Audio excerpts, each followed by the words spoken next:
talk to us about some effects, I guess, of LUC and how her journey, we were talking about journeys all year long, so this is her journey, right? Yeah, right. Good morning and happy Father's Day to everyone. You need the mic too loud. Sorry. Good morning, happy Father's Day to everyone. Is that okay? Yeah. You could lift the mic out if you want to hold it. Is that good? Yeah. So, it's a nice new meeting place here. I used to attend at Beaconsfield. This is a really nice location too. So being here today just brings back a lot of memories with the songs and the joys and the sorrows. And I did recently hear about the sad news of the passing of Lois Reed and Peg Woolley, and they were really sweet women. I do remember them, so I'm very sorry about that. So Susan asked me if I was interested in speaking today, and I said sure, why not? And she wanted to know about my life journey, a bit about my career path, and how it was connected to the LUC. So as some may know, I'm a new elementary school teacher. I did teach English as a second language for a bit at different language centers, but this is my first gig as a real elementary school teacher.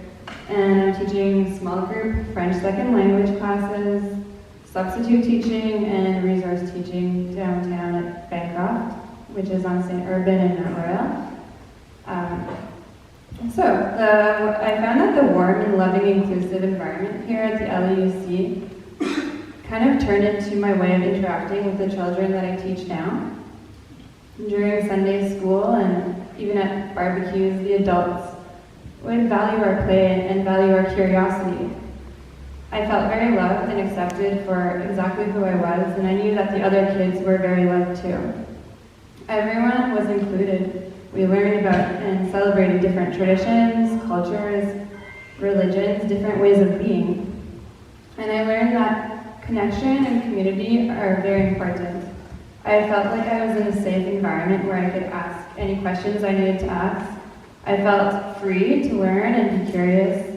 And today as an elementary school teacher, I find creating a relationship with my students, bonding, making a connection, is the true pleasure of teaching. And it's what helps me to be a better teacher. So a few weeks ago, I accompanied a grade 6 grad trip. They were going to go up Mount Royal for a spiritual retreat.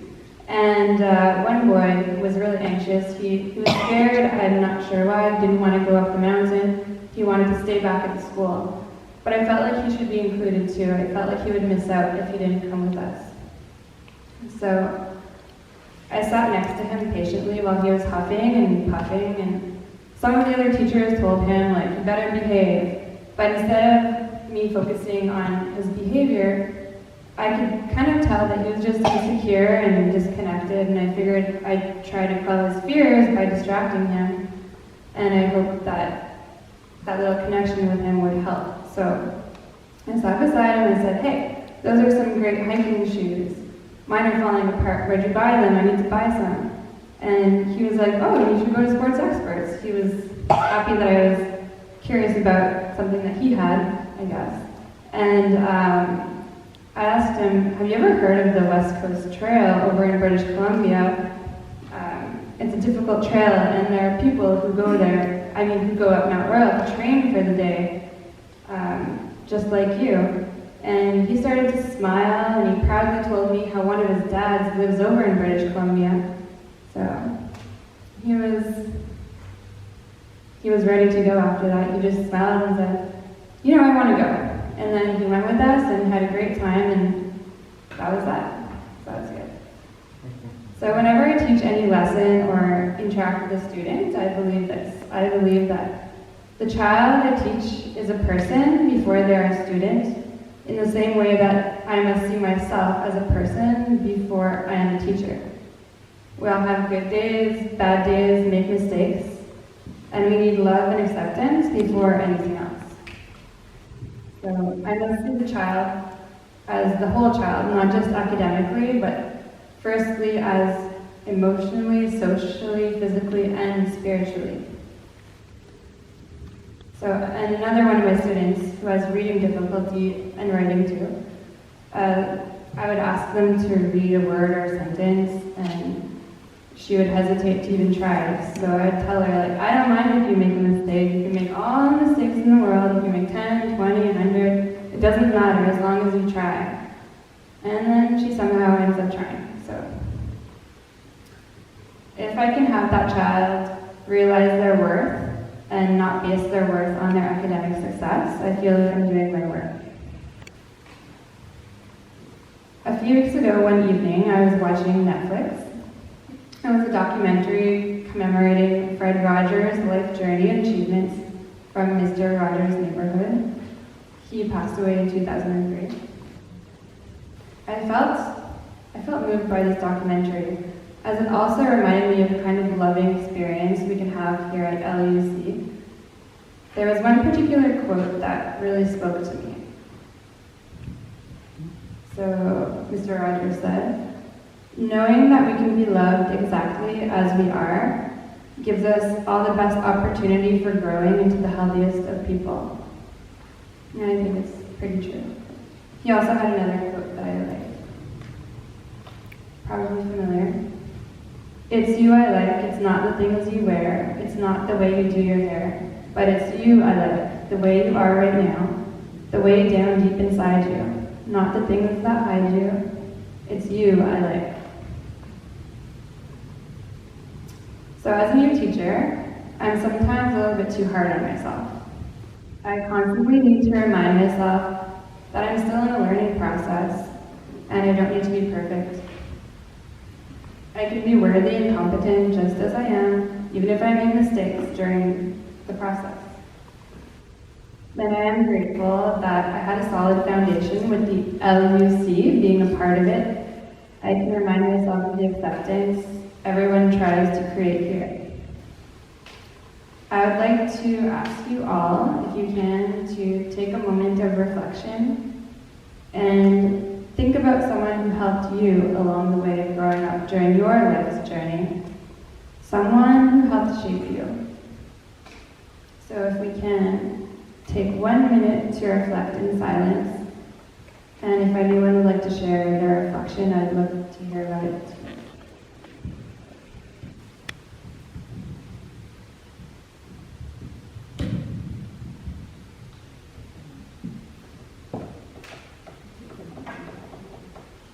Does someone want to have a comment? Yeah. You need the mic. Yes.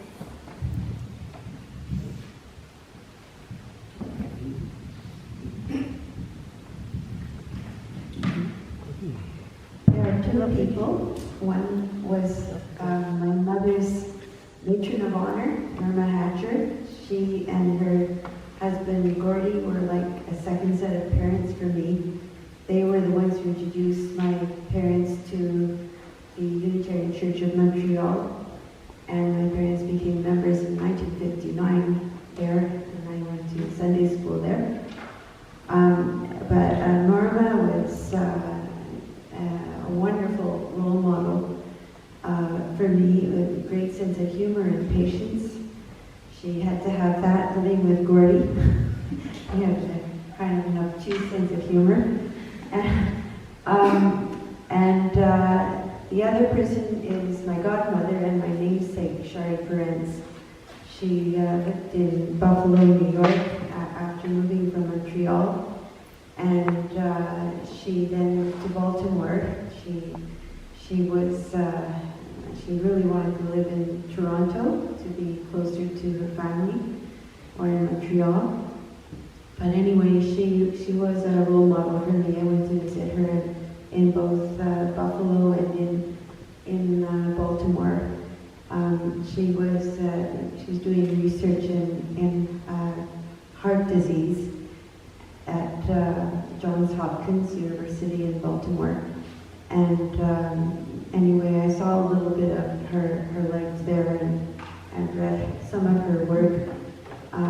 Anyway, they're both very, very strong women, and they really loved me because I was the daughter of one of their closest friends, if not Foxy Kellen.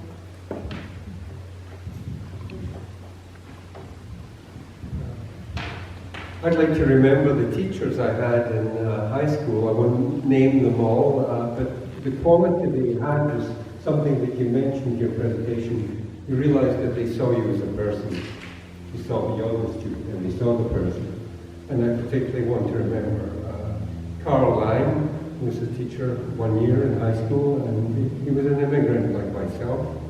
And I think the feeling I got from him was very important, being recognized as who I was.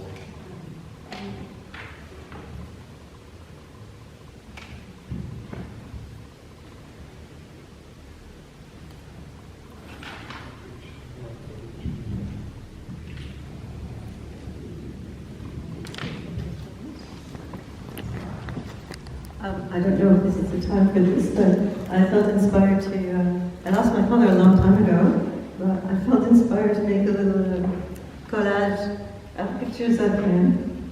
I had some child pictures of him too, but I should have put them on the back. But anyway, and so today I honor my father.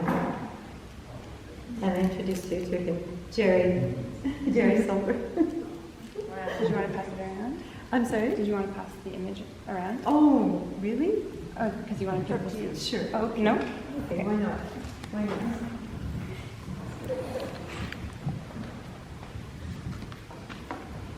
I don't know if you're... Yeah.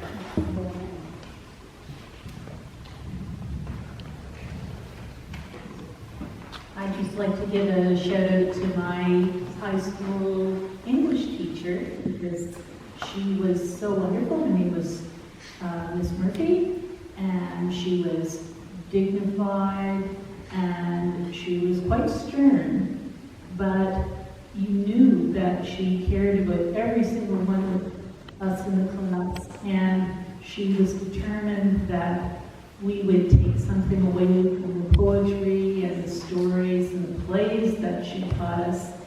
And we all loved her very much in the class, and we all thought she brought out the best in us. And that's a life-changing thing when a teacher can do that. And I have great reverence for teachers who can bring out the best of you.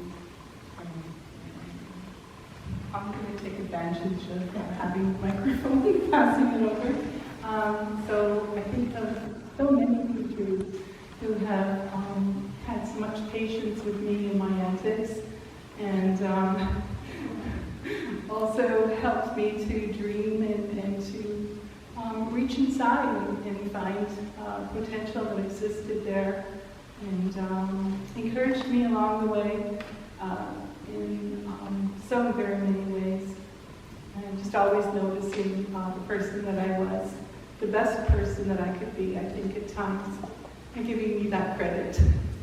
So yeah, one of the most special ones was Mrs. Ferguson, and she taught sacred history, geography, she taught English, and she was like just so masterful at presenting her subjects with a lot of interest and enthusiasm, and so that still lives within me.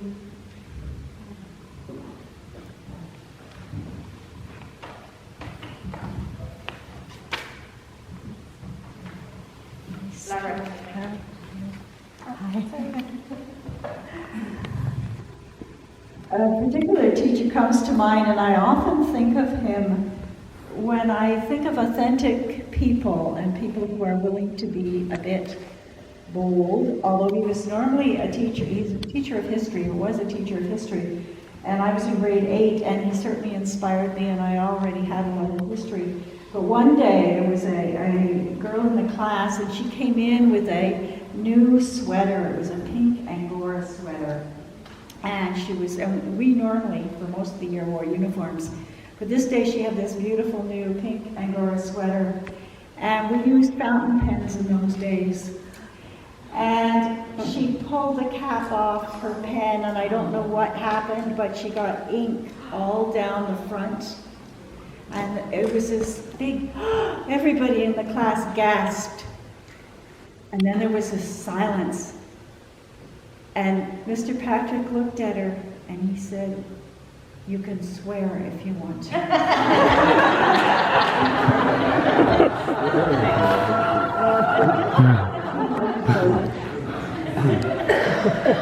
Permission from our pastor.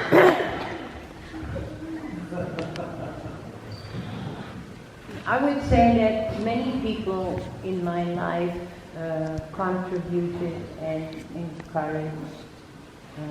You have to speak into it.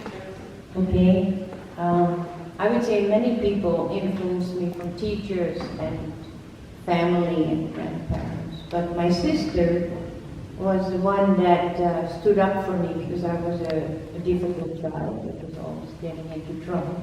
So she covered for me, and she tried to tell my mother all the good things about me, but then in the meantime, and tried not for me to get punishment. But she was the one that stood up through everything, so I would say she deserves. Thank you. I now want to put a question to Laura, because you're out of the age and time where I guess people don't do much church going or Sunday morning anything going. And I'm wondering, would you say this is a now baked in situation with people of that age, or is there a way we could inspire some people to come and be part of our group? It's a really Very hard, difficult. yeah, it's a hard question. I don't know, I feel like people around my age are just very, very occupied with career building and everything else in life that goes around that. So, I'm not really sure. I'd have to think about that more. Well, if you have advice for us, have a look for advice. Is there a kind of theme or a approach that would bring young people to want to, maybe not necessarily in this building or with us, but where a message of hope and love and caring, would they be able to be more open and community would be built among people of that age? I think they're maybe not finding so much. Well, I'm not exactly sure what that message could be, but I'm just thinking now, and I feel like, well, I see a lot of community building already. It might not be in the form of a church or a congregation, but with the internet and meetup groups and interest groups and I feel like people are getting together to interact and be a community together, but maybe not in the same form as before. Maybe not in the form of a church or in the form of a congregation like this. So I feel like all is not lost. People are congregating around my age, just not in the same way, maybe. But it will be interesting. I think we're just about ready to bring end to the service, and it's going to be an interesting period the next few years. Perhaps something such as we know here will eventually turn out to be passing, or it may come around again that people will want to have this kind of celebrating together. So I'm very much looking for people's opinions on that kind of question and for the future. Thanks, Laura.